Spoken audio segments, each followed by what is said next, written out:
Welcome into the crypto bunker.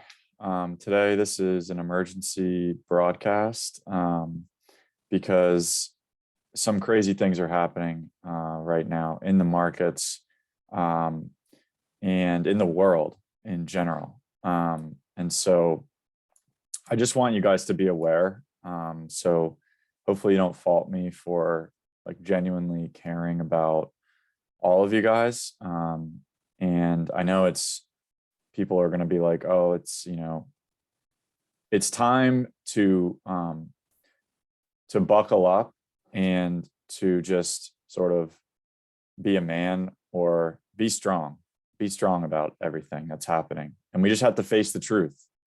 We just have to face the truth of what's going on in the world. And this is, in my opinion, a controlled demolition of our economy. And it's sort of all coming to a head. I don't know if you guys saw what just happened to PayPal, but this is not a joke. It gapped down like 25%. Look at this gap. I don't think I've ever seen anything like this. Obviously, we gapped up here, and everyone always says, like, you have to fill in the gap. Well, there it is. We filled in the gap. I don't want to say that, like, maybe it's undervalued at this point. I don't know enough about PayPal, but this is just one sign of the economic weakness that we have right now. We had one of the worst job reports of the past year, 300,000 reported lost jobs. PayPal stock went down 25%. According to Keith McCullough, we're going into deep quad four in quarter two. And so quarter two is like a couple months from now. So just be aware that, anything I said yesterday, like that may have been sounding somewhat bullish. I did not mean to do that. So I apologize if I'm like, once I said, like I said before, I'm not a financial advisor. But there are just key things that you guys should know. I mean, I'm not a bull by any means right now. We can look at the price. It sort of got crushed here. And if we close below where we're at right now, basically we're testing this top candle support. See what other support. We're also touching this bottom support here, actually, which is interesting. And this sort of cluster here. I still think we will eventually come down to around these levels, maybe 1350 to 1650, something like that. And so just to but no one can call a bottom, right? So honestly, the best way to do this is to just, if you're a long-term crypto bull, is to dollar cost average. Yesterday I bought some Matic and then I just immediately got back out of it. And I apologize again if I misled anyone on that. This does not look good at all. I think that Matic could actually come back down to like $1. So that's kind of what I'm looking at for Matic. At the end of the day, we're in a bubble. Okay, we're still in a crypto bubble, and I'm trying to tell people, like, the NFT craze, it's been insane, and this is really usually what happens at the end of bull markets. And I told you guys before, I sold all my NFTs way too early. Okay, so I made a mistake. I sold kind of like, if you look at a parabolic chart, I sold at like the beginning of the parabola, which is okay. Like, people usually, whales, they get out before like the parabola. They've already made like a couple 100%. I'm certainly not that, but I made some profits on it and I decided to get out. And now I'm just watching as these NFTs just go to the moon. And it just makes me think, like, we're lost, like we're lost as a community here, and we need to get back to reality, because some of these JPEGs are going for thousands of dollars, if not tens of thousands of dollars. And I get it, like the metaverse, is something that could happen. I think it will happen. But that doesn't mean that things should be valued at thousands of dollars. And so I think the NFT market is way overvalued. And usually what happens is you have Bitcoin pump, ETH pump, altcoins pump, and then NFTs pump. And this has actually been a multi-month process. So we had Bitcoin top around November 8th. We had Ethereum, I think, top like a day or two after that. Then we had altcoin rally, sort of like December, January timeframe. And now we had the NFT rally. And so I think that that's kind of, this is like the end of that, I think. So another couple things that you should be aware of. Obviously, everything that's happening with the Canadian trucker convoy is basically great. It's amazing. But at the end of the day, it's going to affect the food supply chain. We already have reports of, let's see what this says. So we have reports, first of all, Russia has decided to stop the export of fertilizer, which is economic war, in my opinion. So we are in war with Russia, and they are economically sort of controlling different situations. They have a lot of these European countries by the balls as well. They don't really have us by the balls, but with fertilizer, they might.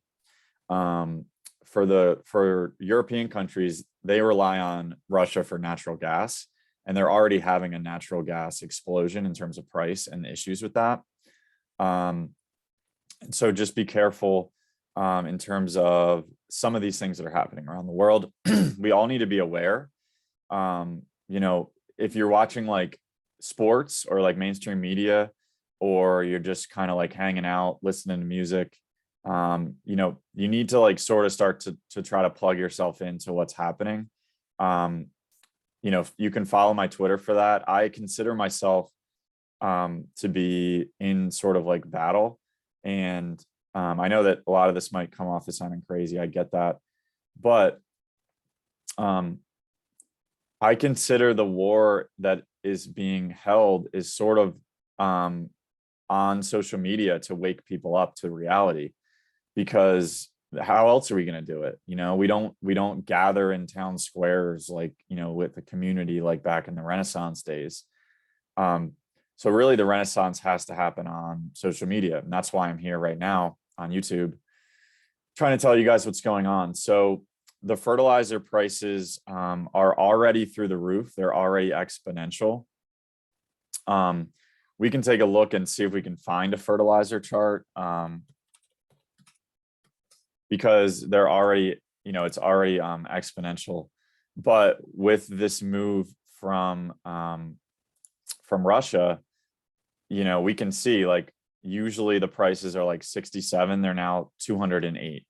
That's you know, a 250% increase from what they should normally be.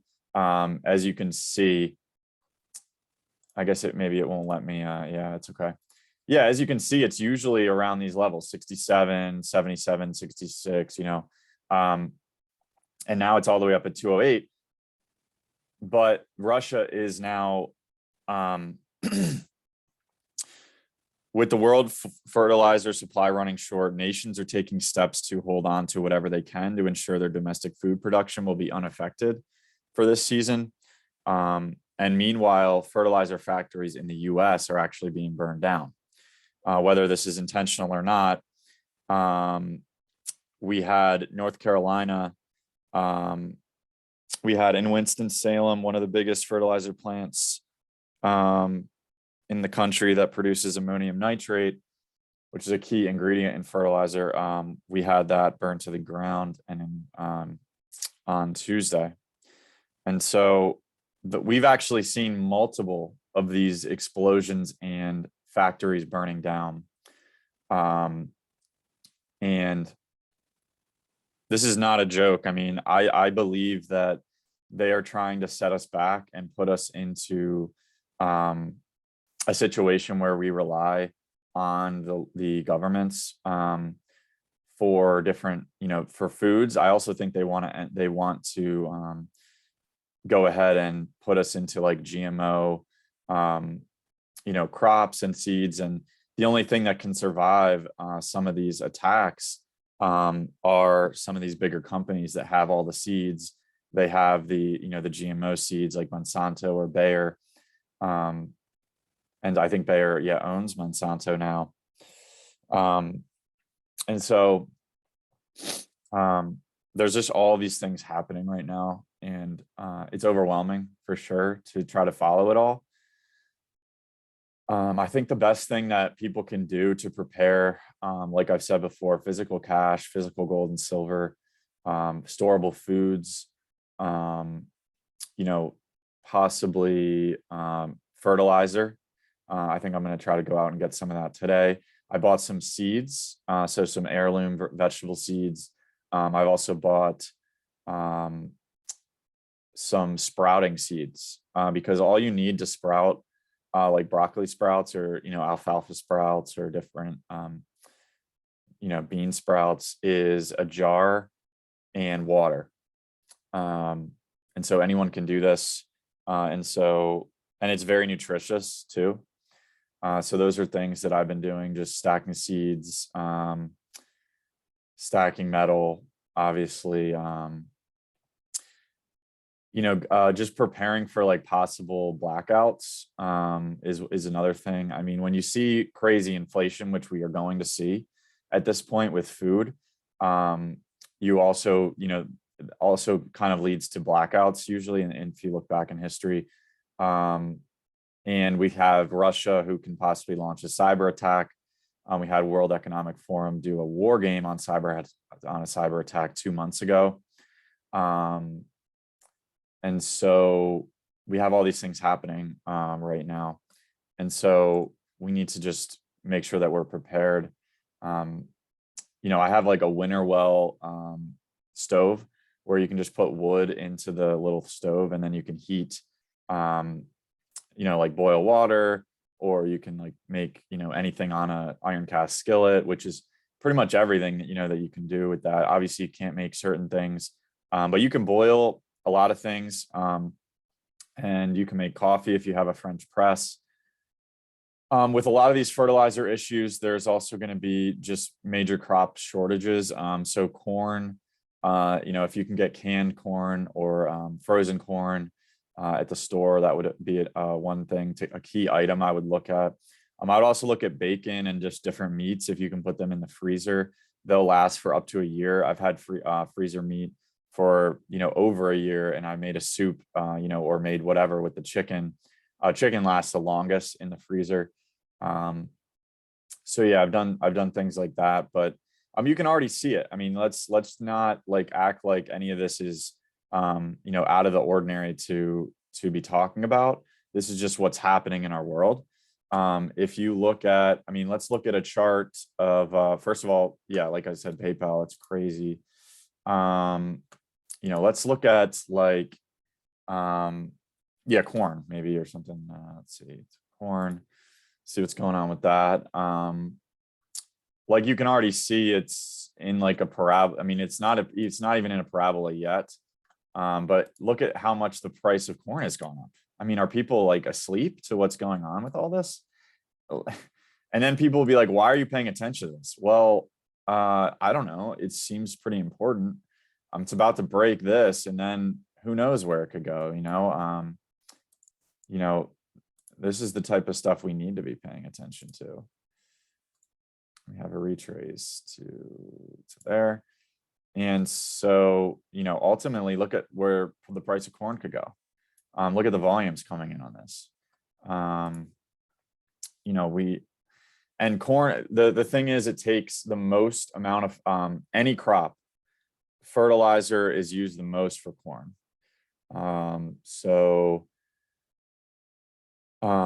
That will be an issue for this crop season. Because of the fertilizer prices, a lot of farmers are just shutting down. They're not going to produce this year because fertilizer is so expensive.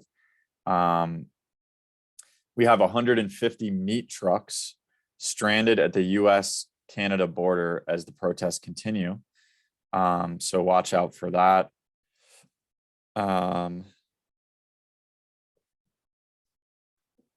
Let's see.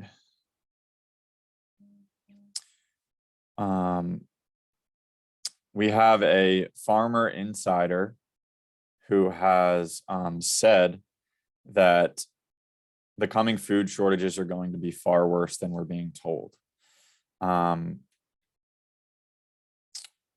so let me just read a little bit of excerpt from this. Things for 2022 are interesting and scary. Input costs for things like fertilizer, liquid nitrogen, and seeds are like triple and quadruple the old prices. It will not be profitable to plant this year. Let me repeat, the economics will not work. Our plan is to drop about 700 acres of corn off and convert it to soybeans. Soybeans use less fertilizer, and we also have chicken manure from the operation. We're not the only ones with those plans. Already there's a shortage of soybean seeds. So we will see how that will work out. The way I see it, there will be major grain shortages, especially with corn. It's going to be hard for people in the Midwest who have to plant 10,000 acres of corn. This will not be good. Things like fertilizer have quadrupled in price. Commodity prices are up, like in terms of the corn price and things like that, but it's not going to cover what these people need. So a lot of things are happening. I'm sorry if I'm like being alarmist, or I'm trying to be calm about this. I'm trying to just inform people of what's going on. There's a lot of different things happening. I recommend checking out Glenn Beck's channel for, sort of like an idea of some of the stuff that's going on with ESG. I think a lot of this has to do with ESG and sort of this social credit score system that they want to put us on. So, I mean, people just have to wake up. I mean, it's just time. There's not a lot of time to do this stuff. And there's already been people who have posted pictures, I'm sure you guys have seen, of food shortages. If you talk to even people that work at the grocery store, and you say like for me, I went to the grocery store the other day, there was no carrots. Just no type of carrots throughout the whole store. There's also no chicken breasts. It was only drumsticks and thighs. These are just the things that when you start to see this stuff. And the thing is, like, the mainstream, they will not wake up to this. So, I just want to let you guys know beforehand, because they just will not wake up to it. Like, I'll try to tell my parents, they'll just say, whatever, your anxiety is high, you need to stop looking at this stuff. And for me, it's more of just, why not get storable foods, right? Because you can, like, I've had storable foods for like a year or even 2 years now. And it's something you can use for, like, it's not even wasting food. It's like an investment. If the prices are going to go up, and you also know that there's going to be shortages, why would you not invest in storable foods? It's an investment. It's like part of a portfolio nowadays. And so I think that we're entering into an era where you have to be dynamic with your net worth, with your portfolio. So any of your net worth that you can put into real things that you can hold and touch, which is not crypto, is going to be good. Physical cash, physical gold and silver. Like I've said, storable foods, just different items that will help you in a grid down scenario, like a generator or a kerosene portable heater or a winter well stove. Wood, firewood, lumber. The price of lumber is going nuts. I mean, you see like 30% moves in lumber in some of these charts. Let's take a look at lumber here. I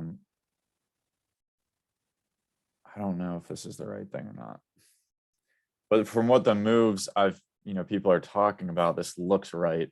It's gapping up and down. It's just going nuts. And this is just on the weekly. Let's take a look at it on the daily. Yeah, you can just see it's just going nuts with volatility. Prices are just, they've gone up a lot. This chart doesn't even go back that far. But yeah, I mean, just look at this. It's crazy. So again, you can avoid it as long as you want to. I'm sure the people who want to avoid it have already tuned out to this channel, to this this stream. But for those of you who are still here, you're doing the right thing, because what we have to do is we have to accept what's happening. We have to process it, and it takes a little bit of time. So give yourself some grace. People that are just starting to wake up, just give yourself some grace. It's okay. It's going to be okay. We have each other. We have our community. Start to grow your local community. Go down to your local farm and ask how you can help. Pay your local farmers market person who might have some eggs. Try to pay them with a mercury dime of silver and see if they'll accept it. Traditionally, this has been accepted by farmers for cartons of eggs, and then save your cartons and bring them back to the farmers for a recycle. Just little things that you can do in your community gardens, right? Find a community garden and see if you can start to help plant there. Because it's going to be hard this year. So we're going to need everyone to come together with their communities. But listen, you're early still a little bit, but the time is short. So like I said, make sure you try to do those action items. None of this is financial advice, life advice, medical advice. Like, I'm not giving any of those. This is just my opinion. You can think of it as entertainment. You can think of it as interesting things that I'm talking about. Or, you can take action on it. It's up to you. But you don't want to be the last person taking action on it. And so that's the message I wanted to give today. So hopefully you guys got something out of the video, and have a good day.